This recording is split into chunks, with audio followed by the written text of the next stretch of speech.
Hello everybody, welcome to my YouTube channel Drawing CS6. The reason I chose that name is because this channel is going to include drawing and Photoshop using Photoshop CS6. Now I'm not going to make this intro too long, but before I start the video I do want to put some times up because I feel like this video got a little bit long. So the first one is about changing hair colour. I use pink in this video, but it can be used for any colour you want. The second one is how to do blonde hair, which isn't really focused upon, but it's still in the video, so if you can catch glimpses of what I do, that would be great. Third one I believe is ombre hair, and then the fourth one I'm pretty sure I move an eyebrow because her eyebrows are wonky, and I do eye colour. That might be the wrong way around, I'll show, it will be on the screen now. And then I do her lipstick and just bronzer and blusher. So yeah, welcome to my first video and keep watching. Okay, so first thing you're going to want to do is obviously open it up, like actually get the image, and as you can see I'm using Ariana Grande. So the first thing you do want to do though to the actual image is duplicate the background and then lasso the hair. Now this really does not have to be tidy, and you can get as much of the background in as you want, because if you miss out hair you can't add it back in, whereas if you have extra parts which is coloured like your skin, you can always remove that. You'll see what I mean in a minute. Now you are going to go onto adjustments and to brightness and contrast. Turn the brightness up and the contrast down, and keep trying to make it look a little bit natural.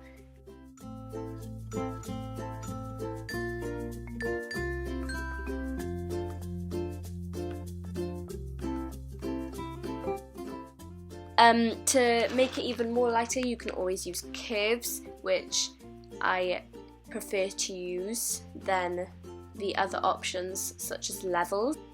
Now you're going to click on hue and saturation, and you have all these different options of what to click on. I usually go on cyanotype, that's how you pronounce it, because as you can see under hue, this bar, whatever colour you have the arrow on, it's on the bar, if that makes sense, whereas it's different with all the options.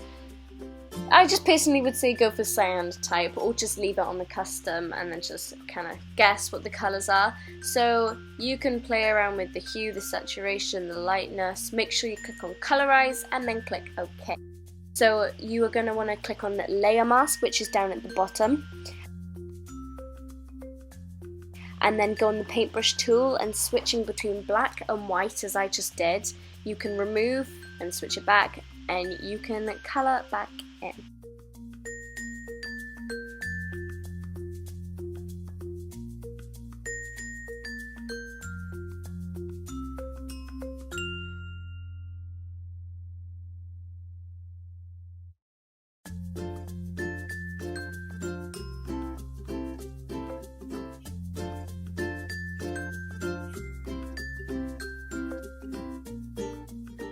So using a soft brush and turn the opacity down, if that's how you pronounce it, you're going to want to darken the edges up where her hair and skin is to make it more realistic. And this is the before and after on how to change the hair colour.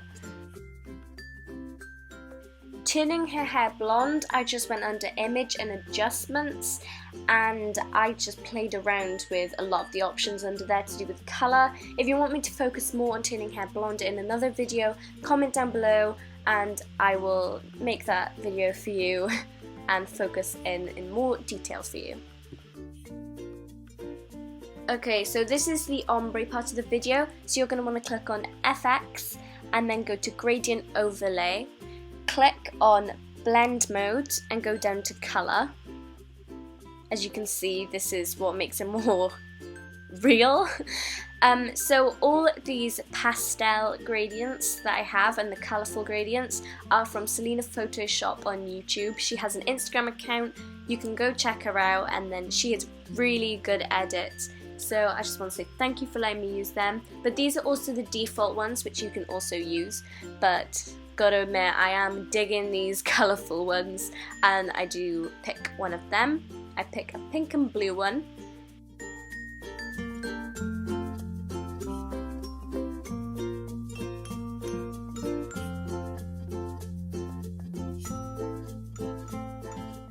So once again, using layer mask and switching between the black and white paintbrush, I am cleaning up her hair, adding bits which haven't been painted in, you can say, and yeah.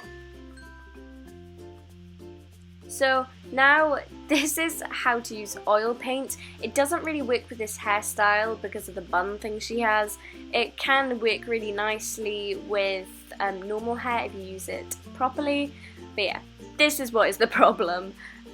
So yeah, I don't use it. It does make a nice finishing when you use their hair down.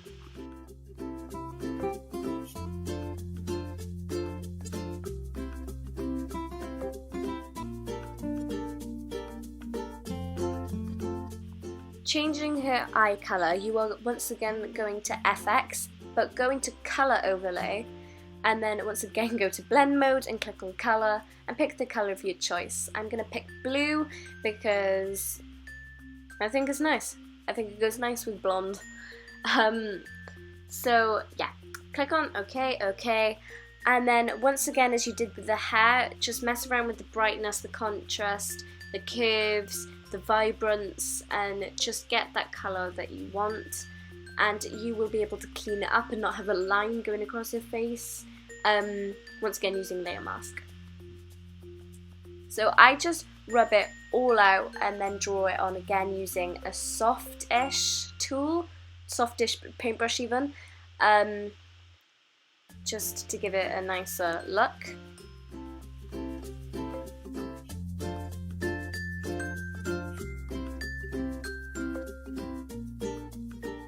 Then using a soft paintbrush, add those pupils back in, because most humans I know have them. So if you haven't noticed already, one of her eyebrows is higher than the other. So I just thought I'd put this into the video because, I don't know if you ever came across that again in a photo, which you wanted to do. With practice it will come, and you will be able to change someone's eyebrows. So first off, you're going to want to duplicate the background, then select the eyebrow using the lasso tool and cut, not copy, but cut, and then paste.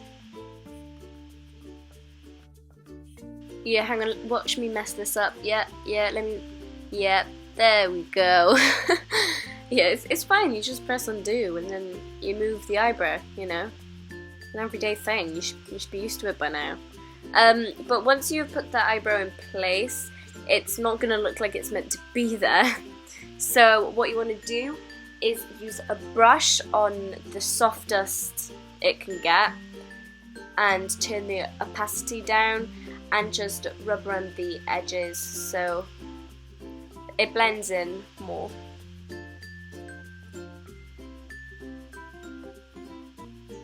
So as you can see, it's creating a line. So what we're going to do is use the clone tool. So if you press Alt and click on a part of her skin, when you click on the background, so press Alt down on your keyboard and press one part of the skin. So then as you're drawing, it draws where you pressed Alt, if that makes sense. It should make sense after a while, and just try it and you'll get what I mean. And it just removes the line, and now her eyebrows are level, I guess you could say. So you could turn it in if you wanted, just a tiny bit to match them even more. And there we go, that problem was fixed.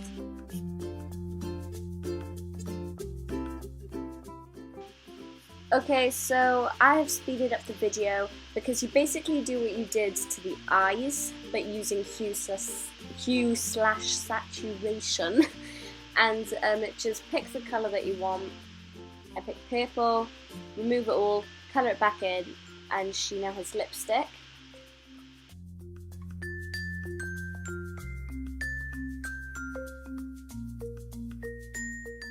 So using a brown, you're going to want to draw on her contour, where you would contour, then go up to blur and go into Gaussian blur, if that's how you pronounce it. I actually have no clue. But the reason you can't see all these options at the top is because I had to crop it like that for some weird reason. But I'm using a Mac, by the way. Thought I should point that out. So, yeah, draw on with a brown, and as you can see now where I'm selecting, you want to click on multiply. You don't have to, but it gives a much better effect. And then Gaussian blur it out. Blur that out.